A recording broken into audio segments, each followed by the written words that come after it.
आज आपण corporate sector ही संकल्पना समजावून घेणार आहोत.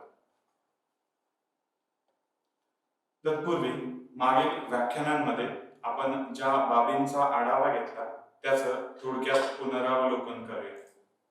मागील व्याख्यानांमध्ये आपण माहितीचा अधिकार समजावून घेतला, ज्यामध्ये माहितीचा अधिकार कायदा 2005 ची पार्श्वभूमी, माहितीच्या अधिकारातील तरतुदी, माहितीच्या अधिकारांतर्गत माहिती जाणून घेण्याची किंवा माहिती मिळवण्याची पद्धती आणि शासनामार्फत माहितीच्या अधिकाराची अंमलबजावणी या बाबी आपण समजावून घेतल्या. याबरोबरच लोकसेवा हक्क कायदा आपण समजावून घेतला. यामध्ये महाराष्ट्र लोकसेवा हक्क अधिनियम 2015 मधील तरतुदी आपण समजावून घेतल्या. त्याबरोबरच शासनाकडून विविध ज्या शासकीय सेवा आहेत या मिळवण्याच्या पद्धती आपण माहित करून घेतल्या आणि महाराष्ट्र शासनाने सुरू केलेल्या आपले सरकार पोर्टल मार्फत नागरिकांसाठी उपलब्ध असलेल्या सेवा यांची आपण मागच्या व्याख्यानांमध्ये माहिती घेतली. याबरोबरच शासनामार्फत लोकांच्या कल्याणाकरता राबवल्या जाणाऱ्या ज्या काही विविध शासकीय योजना किंवा कार्यक्रम आहेत यांची गरज आणि या शासकीय योजना किंवा कार्यक्रम यांचा राष्ट्र विकासासाठी असणारी भूमिका आपण मागील व्याख्यानामध्ये समजावून घेतली. आजच्या व्याख्यानामध्ये आपण पुढील बाबींचा अभ्यास करणार आहोत. यामध्ये कॉर्पोरेट सेक्टरची पार्श्वभूमी, त्याचबरोबर कॉर्पोरेट क्षेत्राची शासन पद्धती आणि कॉर्पोरेट क्षेत्राच्या विविध जे भागधारक आहेत यांची भूमिका, मग त्यामध्ये संचालक मंडळ असतील किंवा अंकेक्षक असेल किंवा त्यातील कर्मचारी असतील तर यांची असणारी भूमिका आपण समजावून घेणार आहोत. आणि कॉर्पोरेट सेक्टर संदर्भात असणारी सगळ्यात महत्वाची संकल्पना म्हणजे नीतिशास्त्र ही आपण आजच्या व्याख्यानामध्ये समजावून घेणार आहोत. या व्याख्यानाची उद्दिष्टे: कॉर्पोरेट क्षेत्राचा अर्थ समजावून घेणे, कॉर्पोरेट क्षेत्राची शासन व्यवस्थेची प्रमुख वैशिष्ट्ये जाणून घेणे, कॉर्पोरेट क्षेत्राच्या भागधारकांची भूमिका अभ्यासणे आणि नीतिशास्त्र ही संकल्पना समजावून घेणे ही 4 उद्दिष्टे आजच्या व्याख्यानाची आहेत.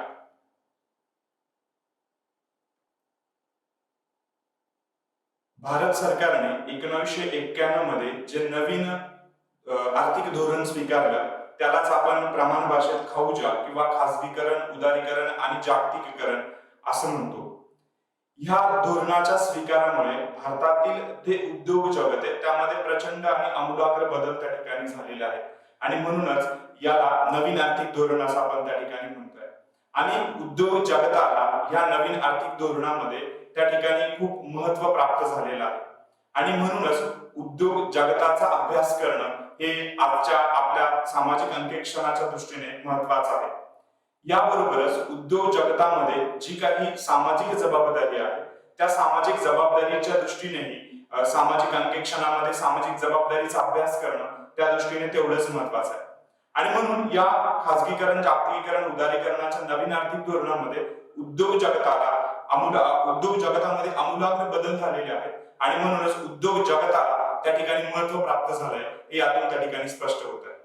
आणि या नवीन धोरणामध्ये ज्यावेळी आपण जागतिकीकरण किंवा उदारीकरणाचे धोरण स्वीकारलं त्यामध्ये संपूर्ण जग ही एक बाजारपेठ बनली आहे आणि याच्यासाठी असणाऱ्या ज्या काही सीमा आहेत देशाच्या असतील किंवा राज्याच्या असतील त्या निश्चितपणे नष्ट झालेल्या आहेत आणि मग त्या कारणाने प्रत्येक उद्योग संस्थेला आपल्या अस्तित्वासाठी त्या ठिकाणी लढाई करावी लागते. आपला नफा अधिकतम कसा वाढेल, आपला बाजारातील वाटा अधिकाधिक कसा राहील याच्या अनुषंगाने त्या ठिकाणी प्रयत्न करणं गरजेचं व्हायला लागलंय आणि म्हणूनच या उद्योग जगताचा अभ्यास करणं त्या ठिकाणी गरजेचं आहे. खासगीकरण आणि जागतिकीकरण किंवा उदारीकरण यामध्ये स्पर्धात्मक वातावरण जे आहे हे स्पर्धात्मक वातावरणाची निर्मिती नवीन आर्थिक धोरणामध्ये त्या ठिकाणी झालेली आहे आणि मग त्या कारणाने प्रत्येक उद्योग संस्था किंवा प्रत्येक उद्योग आपलं अस्तित्व टिकून आपल्या बाजारातील वाटा अधिकाधिक कसा वाढेल याच्या अनुषंगाने प्रयत्न करतात आणि मग त्यातूनच जे काही नीतिमूल्य आहेत त्या नीतिमूल्यांना कदाचित त्या ठिकाणी बाधा निर्माण व्हायला लागलेली आहे, ज्याला आपण माल प्रॅक्टिस असं म्हणतोय ते त्या ठिकाणी निर्माण व्हायला लागलेले आहेत. त्याचा परिणाम हा शासन किंवा समाज किंवा पर्यावरण किंवा विविध जैवविविधता यांच्यासारख्या घटकांवर त्या ठिकाणी व्हायला लागला आणि म्हणूनच यामध्ये आपण नीती मूल्यांचा किंवा सामाजिक जबाबदारीचा अभ्यास करणं गरजेचं आहे आणि म्हणूनच आपण या सामाजिक अंकेक्षण किंवा सोशल ऑडिट या अभ्यासक्रमामध्ये कॉर्पोरेट सेक्टरचा समावेश त्या ठिकाणी केलेला आहे आणि कॉर्पोरेट सेक्टरचा अभ्यास आपण या ठिकाणी करतोय. आता ही जी काही कॉर्पोरेट सेक्टर किंवा कंपनी शासन व्यवस्था आहे ही संकल्पना आपण समजावून घेणं त्या ठिकाणी गरजेचं आहे. तज्ञ जे काही मॅनेजमेंट गुरुजन असं आपण म्हणतो या फिलिप कोटलर यांनी कंपनी शासन व्यवस्थेची व्याख्या अशा प्रकारे केली आहे की वरिष्ठ व्यवस्थापन, भागधारक, संचालक मंडळ व कंपनीतील अनेक हितसंबंधी घटक यांच्यातील आंतरक्रियांमधून निर्माण होणारी विशिष्ट समस्या सोडवणारी एक छत्रीय व्यवस्था म्हणजे कंपनी शासन व्यवस्था अशी फिलिप कोटलर यांनी कंपनी शासन व्यवस्थेची व्याख्या त्या ठिकाणी सांगितलेली आहे. मग त्यामध्ये आपल्याला भागधारक समजावून घ्यायचे आहे, संचालक मंडळ यांची भूमिका समजावून घ्यायची आहे, त्याचबरोबर व्यवस्थापन यांची संकल्पनाही समजावून घ्यायची आहे आणि यांमधील ज्या काही आंतरक्रिया आहे हे जे घटक आपण किंवा स्टेक होल्डर आपण जे बघतो यांच्यामध्ये निश्चितपणे संबंध आहे आणि ज्यावेळी कंपनीतील उत्पादन किंवा कंपनीतील क्रियान्वयन ज्या वेळी सुरू होतं त्यावेळी निश्चितपणे यांच्यातील ज्या आंतरक्रिया आहेत त्या आंतरक्रियांमधून निश्चितपणे निर्माण होणारी एक व्यवस्था याला कंपनीची शासन व्यवस्था किंवा कॉर्पोरेट सेक्टर असं त्या ठिकाणी फिलिप कोटलर यांनी म्हटलंय. पुढे व्याख्या देताना त्यांनी असं म्हटलंय, आणखी दुसरी व्याख्या फिलिप कोटलर यांनी दिली की कंपन्यांसाठी शासन व्यवस्था म्हणजे कंपनीची व्यवस्थापकीय निर्णय घेण्याची क्षमता, निर्धारित करण्याचे कार्यपद्धती, निर्धारित करण्याचे फायदे कार्यपद्धती, व्यवस्थापन पद्धती आणि नियम हाताळण्याची व्यवस्था होय. कंपनी शासन पद्धती ज्या पद्धतीने कार्य करते तर त्याला काहीतरी नियम घालून दिले, मग ते अंकेक्षणासंदर्भातील असतील, कर्मचाऱ्यांसंदर्भातील असतील किंवा उत्पादनासंदर्भातील असतील, नीतिशास्त्राविषयी असतील, तर हे संबंध जे काही निर्णय, संबंध जे काही नियम किंवा अटी शर्ती जे आहेत यांचा त्या ठिकाणी व्यवस्थापनामध्ये फायदा करून घेणं या पद्धतीला कंपनी शासन व्यवस्था असं त्या ठिकाणी म्हटलंय. कंपन्यांसाठी शासन व्यवस्था म्हणजे पद्धती, तत्वे व प्रक्रियांचा संच होय ज्याद्वारे कंपन्यांचा कारभार त्या ठिकाणी करण्यात येतो. ही अतिशय समर्पक व्याख्या त्या ठिकाणी दिली गेली आहे. कंपनीची शासन व्यवस्था ज्या पद्धतीने शासन किंवा सरकार आपली पद्धती जी आहे ती पद्धती अवलंबतं, त्या पद्धतीने कार्य करतं, जगाच्या कल्याणासाठी किंवा देशाच्या कल्याणासाठी प्रयत्न करतं, त्याच पद्धतीने कंपनी शासन पद्धती जी आहे त्या कंपनी शासन पद्धतीमध्ये कंपनीचे जे काही स्टेक होल्डर किंवा कॉर्पोरेटचे जे काही स्टेक होल्डर आहे त्यांच्या विकासासाठी निश्चितपणे यात प्रयत्न करण्यात येतो. आणि यामध्ये सर्वात जसं ॲडम स्मिथने सांगितलं की स्वतःचा फायदा किंवा स्वतःचा स्वार्थ हा सर्वात महत्वाचा, त्या पद्धतीने कंपनीचे जे काही भागधारक आहेत त्यांच्या नफ्यात कशा पद्धतीने वाढ होईल याच्या अनुषंगाने सुद्धा कंपनी शासन व्यवस्थेमध्ये प्रयत्न केले जातात. आता यामध्ये या कंपनी शासन व्यवस्थेमध्ये कंपनीची जी काही ध्येय व उद्दिष्ट आहेत ती पूर्ण करण्यासाठी संचलनाची व नियंत्रणाची मार्गदर्शक तत्वे अंतर्भूत असतात. आता जसं कोणताही कॉर्पोरेट सेक्टर किंवा कंपनी जी आहे ती सुरू होते तर ती पूर्वी 1956 कायद्यानुसार त्या ठिकाणी सुरू होते आणि नंतरच्या काळामध्ये आता आपण बघतोय की त्यामध्ये बदल झाले आणि 1913 मध्ये नवीन कंपनी कायदे त्या ठिकाणी आले आणि मग त्या कंपनी कायद्यामध्ये असणाऱ्या ज्या काही तरतुदी आहेत त्या तरतुदीनुसार त्या कंपनीचं संचालन किंवा नियंत्रण त्या ठिकाणी करावं लागतं आणि मग त्या संबंध कंपनी संदर्भात त्यांची जी काही व्यवस्थापन पद्धती आहे त्यांच्यामध्ये त्या ठिकाणी काही मार्गदर्शक तत्वे अंतर्भूत असतात. जसं आपण पुढे बघणार आहोत की कॉर्पोरेट सोशल रिस्पॉन्सिबिलिटी आणि या सामाजिक जबाबदाऱ्यांमध्ये कंपन्यांनी आपल्या एकूण नफ्याच्या विशिष्ट टक्के भाग हा सामाजिक जबाबदारीवर किंवा सोशल रिस्पॉन्सिबिलिटीवर का खर्च करायचा या संदर्भातल्या तरतुदी दिल्या आहेत. मग त्या कोणत्या कंपन्यांनी करायच्या, कशा स्वरूपातल्या करायच्या या सुद्धा तरतुदी या कॉर्पोरेट सोशल रिस्पॉन्सिबिलिटी मध्ये त्या ठिकाणी दिल्या आहेत. किंवा कामगारांसंदर्भात विविध कायदे असतात, मग कामगारांसंदर्भातील पेमेंट ऍक्ट असेल किंवा बोनस ऍक्ट असेल किंवा मॅटर्निटी बेनिफिट ऍक्ट असेल किंवा सोशल सिक्युरिटी ऍक्ट असेल, अशा स्वरूपातले कायदे सुद्धा सरकारने घालून दिले आणि मग या कायद्यानुसार कंपनीचं जे व्यवस्थापन आहे किंवा कंपनीचं जे संचालन आहे ते सुरू असतं की नाही हे कंपनी शासन व्यवस्थेमध्ये त्या ठिकाणी बघितलं जातं. आणि मग हे बघत असताना कंपनीची जी ध्येय आणि उद्दिष्ट पूर्ण करण्यासाठी निश्चितपणे ही मार्गदर्शक तत्वे यांचा त्या ठिकाणी आधार घेतला जातो. याचं सर्वात महत्वाचं कंपनी सुरू करण्यामागे जे मुख्य उद्दिष्ट असतं हे म्हणजे नफा मिळवणं, भागधारकांना त्यांनी गुंतवलेल्या भांडवलाचा परतावा देणं हे उद्दिष्ट असतं आणि मग हे उद्दिष्ट त्या ठिकाणी पूर्ण करण्यासाठी कंपनी आपलं जे संचालन आहे किंवा आपलं जे काही कार्य आहे ते कार्य त्या ठिकाणी करत असते. आता ही जी काही कंपनी शासन व्यवस्था आहे त्या कंपनी शासन व्यवस्थेची ढोबळमानाने असणारी वैशिष्ट्य आपण अभ्यासूया. कंपनी कामकाजावर सुनिश्चित नियंत्रण ठेवता येतं. कंपनी शासन व्यवस्थेमध्ये जे काही मार्गदर्शक तत्वे आहेत किंवा जे काही रूल्स रेग्युलेशन आहेत त्याच्यानुसार जी कंपनी शासन व्यवस्थेमध्ये कंपनीचं जे संबंध कामकाज आहे त्या कामकाजावर त्या ठिकाणी नियंत्रण ठेवता येतं. मग त्यामध्ये कामगारासंदर्भातील असतील किंवा ते पर्यावरणासंदर्भातील असेल किंवा उत्पादनासंदर्भात असेल किंवा नीतिशास्त्राविषयी असेल तर या संदर्भातील जे काही कामकाज आहे त्या कामकाजावर यामध्ये त्या ठिकाणी नियंत्रण ठेवता येतं. त्याच्यानंतर उत्तम प्रकारे कामकाजाबद्दल संचालन करता येतं. सगळ्यात महत्वाचं की कोणतंही जे काम आहे त्या कामातून निश्चितपणे जे त्याचे स्टेक होल्डर आहे यांच्या कल्याणात वाढ होणं निश्चितपणे गरजेचं आहे आणि या कंपनी शासन व्यवस्थेमध्ये यामधून उत्तम प्रकारे आपलं जे काही कामकाज आहे कंपनीचं जे कामकाज आहे किंवा कंपनीचं जे संचालन आहे याच्यावर निश्चितपणे नियंत्रण ठेवता येतं. त्याच्यानंतर कंपनीच्या भागधारकांना सन्मानपूर्वक वागणूक देता येणे त्या ठिकाणी शक्य होतं. आपल्या सर्वांना माहिती आहे की कंपनीचे भागधारक यांनी कंपनीला त्या ठिकाणी भांडवल पुरवलेलं असतं आणि म्हणून हे जे काही कंपनीचे भागधारक हे खऱ्या अर्थाने कंपनीचे मालक असतात आणि मग अशा मालकांना कंपनीकडनं निश्चितपणे सन्मानपूर्वक वागणूक मिळणं तेवढंच गरजेचं आहे आणि या कंपनी शासन व्यवस्थेमध्ये कंपनीच्या या भागधारकांना सन्मानपूर्वक वागणूक देता येणं निश्चितपणे शक्य होतं. हे या कंपनी शासन व्यवस्थेचं वैशिष्ट्य आहे. त्याच्यानंतर कंपनीच्या सर्व घटकांचे उत्तरदायित्व पार पाडता येणं त्या ठिकाणी शक्य होतं. उत्तरदायित्व ही संकल्पना आपण याच्या आधीच्या लेक्चरमध्ये खूप चांगल्या प्रकारे समजावून घेतली आहे. कंपनीचे जे काही भागधारक किंवा कंपनीचे जे काही घटक आहेत मग ते भागधारक असतील किंवा व्यवस्थापक असेल किंवा संचालक मंडळ असेल किंवा कामगार असेल तर त्या प्रत्येकाचं उत्तरदायित्व त्या ठिकाणी ठरवून दिलं गेलं आणि हे उत्तरदायित्व अधिक चांगल्या प्रकारे त्या ठिकाणी पार पाडणं तेवढंच गरजेचं आहे आणि यामध्ये कंपनीचं जे काही सर्व घटकांचं जे काही उत्तरदायित्व आहे हे उत्तरदायित्व यामध्ये कंपनी शासन व्यवस्थेमध्ये सुस्थितीत व्यवस्थितरित्या पार पाडलं त्या ठिकाणी जातं.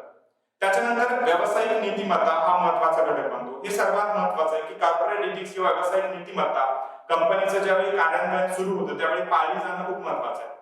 केवळ नफा मिळवणं हे उद्दिष्ट नाहीये तर जे काही सामाजिक उत्तरदायित्व किंवा सोशल रिस्पॉन्सिबिलिटी आहे ती सुद्धा पाळणं तेवढंच महत्वाचं आहे. आणि या व्यावसायिक नीतिमत्तेमध्ये जे काही ग्राहक असतील किंवा जे काही कामगार असतील किंवा कंपनीचे भागधारक असतील तर त्यांच्या ज्यावेळी त्यांना आपण या कंपनी शासन व्यवस्थेमध्ये सहभागी करून घेणार आहे तर त्यावेळी त्यांच्या नीतिमत्तेचा विचार करून त्या ठिकाणी आपलं उत्पादन सुरू करणं त्या ठिकाणी तेवढंच गरजेचं आहे किंवा कंपनीचं क्रियान्वयन सुरू करणं त्या ठिकाणी तेवढंच गरजेचं आहे. त्याच्यानंतर कंपनीच्या सर्व घटकांबद्दल पारदर्शकता यामध्ये निश्चितपणे अपेक्षित असते. जे काही कंपनीचे सर्व घटक आहेत त्यांच्यामध्ये मग ती ऑडिट संदर्भातील असेल किंवा भागधारकांना दिल्या गेलेल्या लाभांशा संदर्भात असतील तर हे सर्व जे घटक आहेत त्या घटकांमध्ये त्या ठिकाणी पारदर्शकता असणं त्या ठिकाणी तेवढंच गरजेचं आहे आणि त्याबरोबरच कंपनीच्या संबंधित सर्व प्रकारच्या कायद्यांचे काटेकोरपणे पालन करणं त्या ठिकाणी अपेक्षित असतं. कंपनी संदर्भातील आपण जे आधी बघितलं 2013चा कंपनी कायदा असेल किंवा अंकीक्षणा संदर्भातील कंपनी कायदा असेल किंवा कॉर्पोरेट सोशल रिस्पॉन्सिबिलिटी संदर्भातील कायदे असतील किंवा कामगारांच्या कल्याणासंदर्भातील कायदे असतील कामगारांच्या सुरक्षितते संदर्भातील कायदे असतील अंकीक्षणा संदर्भातील कायदे असतील या सर्व कायद्यांचं काटेकोर पालन करणं या कंपनी शासन व्यवस्थेमध्ये त्या ठिकाणी महत्वाचं असतं. त्याच्यानंतर कंपनीचं परिपूर्ण व सत्य चित्रण त्या ठिकाणी समाजास अपेक्षित असतं. जे काही कंपनी चालतं किंवा कंपनीचं जे काही उत्पादन असेल त्याचं खरं चित्रण मग ते बॅलन्स शीट संदर्भातील असेल उत्पादना संदर्भातील असेल जाहिराती संदर्भातील असेल तर हे जे संबंध चित्रण आहे ते संबंध चित्रण समाजात त्या ठिकाणी परिपूर्ण आणि सत्य असणं त्या ठिकाणी अपेक्षित असतं. आता आपण कंपनी शासन व्यवस्थेमध्ये सर्वाधिक महत्वाची किंवा मोलाची भूमिका निभावण्यामध्ये ज्यांची भूमिका असते ते म्हणजे संचालक मंडळ. मग या संचालक मंडळाची भूमिका आपण त्या ठिकाणी समजावून घेऊया. कंपनी संदर्भात जी काही संहिता घडवून दिलेली आहे तिची काटेकोर अंमलबजावणी करण्याचं काम हे संचालक मंडळाकडे असतं आणि संचालक मंडळ हे प्रत्यक्षपणे कंपनीतील जे काही क्रियान्वयन आहे त्या क्रियान्वयनासाठी त्या ठिकाणी जबाबदार असतात. म्हणजेच कंपनीच्या संचालनासंदर्भात त्या ठिकाणी जबाबदार असतात आणि मग ते एक प्रकारे सभासदांचे म्हणजेच भागधारकांचे पालक असतात आणि म्हणून संहितेची जी कंपनी संदर्भात कंपनीचं ज्यावेळी फॉर्मेशन होतं त्यावेळी कंपनी संदर्भात घालून दिलेली जी संहिता आहे त्या संहितेचं काटेकोरपणे अंमलबजावणी करण्याचं काम हे संचालक मंडळामार्फत त्या ठिकाणी करणं अपेक्षित असतं.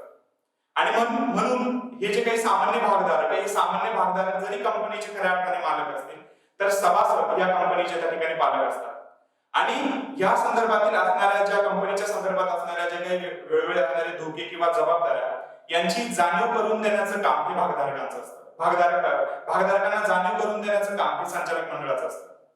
आणि मग वेळोवेळी कंपनी संदर्भात निर्माण होणारे धोके किंवा कंपनी संदर्भातील असणाऱ्या ज्या जबाबदाऱ्या आहेत त्या जबाबदाऱ्यांची जाणीव भागधारकांना करून देणं हे संचालक मंडळाची भूमिका त्या ठिकाणी असते.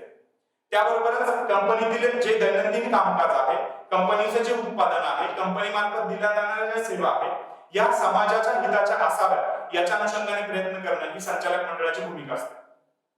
कंपनीचं कामकाज हे पारदर्शक चालायला हवं हे आपण मागील स्लाइडमध्ये त्या ठिकाणी बघितलं. मग याच्या बरोबरच कंपनीतर्फे जे उत्पादित होणाऱ्या उत्पादन किंवा जे सेवा आहे या समाज हिताच्या असणं तेवढंच गरजेचं आहे. आपण कॉर्पोरेट सोशल रिस्पॉन्सिबिलिटी हे आपण समजावून घेणार की का त्या समाज हिताच्या असणं गरजेचं आहे. त्याचबरोबर समाजातील सर्व घटकांना अनुरूप व फायदेशीर उत्पादनाचा पुरवठा करण्यासाठी त्या ठिकाणी संचालक मंडळ बांधलेलं असतं. आणि त्याचबरोबर जे भागधारक किंवा जे गुंतवणूकदार आहेत त्यांनी केलेली जी गुंतवणूक आहे त्या गुंतवणुकीला योग्य लाभांश म्हणजेच मोबदला मिळण्याची शाश्वती देण्याचं काम संचालक मंडळाकडे असते. आणि म्हणून अशा प्रकारे संचालक मंडळ ही या कंपनी शासन व्यवस्थेमध्ये मोलाची भूमिका निभावते हे यातून त्या ठिकाणी स्पष्ट होतं. याच्या बरोबरच महत्वाचा घटक आपल्या सोशल ऑडिटच्या दृष्टीने असणारा महत्वाचा घटक तो म्हणजे लेखापरीक्षक. आता या लेखापरीक्षकाची भूमिका त्या ठिकाणी कंपनी शासन व्यवस्थेमध्ये काय असते ती आपण समजावून घेऊया. कंपनीचं कामकाज हे निश्चितपणे भारतीय कंपनी कायद्यानुसार चालतं की नाही. भारतीय कंपनी कायद्यामध्ये निश्चितपणे कंपनीच्या अंकेक्षणासंदर्भात विविध तरतुदी करून दिलेल्या आहेत. आणि मग ह्या तरतुदींनुसार कंपनीचं जे काही कामकाज आहे किंवा कंपनीचा जो काही ताळेबंद आहे हे चालतं की नाही हे तपासण्याचं काम लेखापरीक्षकाचं असतं. आणि जे काही कंपनीचे आर्थिक व्यवहार आहेत किंवा घडामोडी आहेत त्याचं सत्य चित्र हे भागधारकांना समजावून देणं हे लेखापरीक्षकाचं त्या ठिकाणी एक महत्वाचं कार्य असतं किंवा महत्वाची भूमिका असते. मग लेखापरीक्षकाने त्या ठिकाणी लेखापरीक्षणाच्या फी व्यतिरिक्त कोणत्याही प्रकारच्या आर्थिक प्रलोभनांना बळी पडू नये हे या नीतिशास्त्रामध्ये त्या ठिकाणी महत्वाचं आहे. आणि कंपनीचा लेखापरीक्षक हा कंपनीचा भागधारक असतो आणि म्हणून कंपनीच्या कल्याणासाठी त्याने कार्य करणं हे सुद्धा कंपनी शासन व्यवस्थेमध्ये त्या ठिकाणी महत्वाची भूमिका अशा पद्धतीने लेखापरीक्षक त्या ठिकाणी निभावत असतो. आणि मग याच्यामध्ये लेखापरीक्षकाने त्या ठिकाणी कोणत्याही दबावाला किंवा आर्थिक प्रलोभांना बळी पडू नये आणि लेखापरीक्षणात गुणात्मकता येण्यासाठी काही कुशल तंत्रज्ञान आणि मार्गदर्शक तत्वांचा अवलंबन लेखापरीक्षकाने त्या ठिकाणी या लेखापरीक्षणामध्ये त्या ठिकाणी करणं गरजेचं आहे. तर अशा पद्धतीने आपल्याला लेखापरीक्षकाची भूमिका या कंपनी शासन व्यवस्थेमध्ये त्या ठिकाणी स्पष्ट करता येईल. आता सगळ्यात महत्वाचं म्हणजे भागधारकांची काय भूमिका आहे. जरी भागधारकांनी या कंपन्यांमध्ये गुंतवणूक केलेली असते, त्यांनी भांडवल पुरवलेलं असतं, तरी त्यांची या कंपनी शासन व्यवस्थेमध्ये काहीतरी भूमिका आहे. मग ही भूमिका कोणती आहे तर कंपनीच्या कारभारात त्या ठिकाणी सक्रिय सहभाग घेणे. भागधारक हे कंपनीचे खऱ्या अर्थाने मालक असतात आणि म्हणून कंपनीच्या कल्याणासाठी किंवा कंपनीच्या विकासासाठी प्रयत्न करणं गरजेचं आहे. आणि मग म्हणून कंपनीचा जो कारभार आहे त्या कारभारामध्ये सक्रिय सहभाग घेणं त्या ठिकाणी अपेक्षित असतं.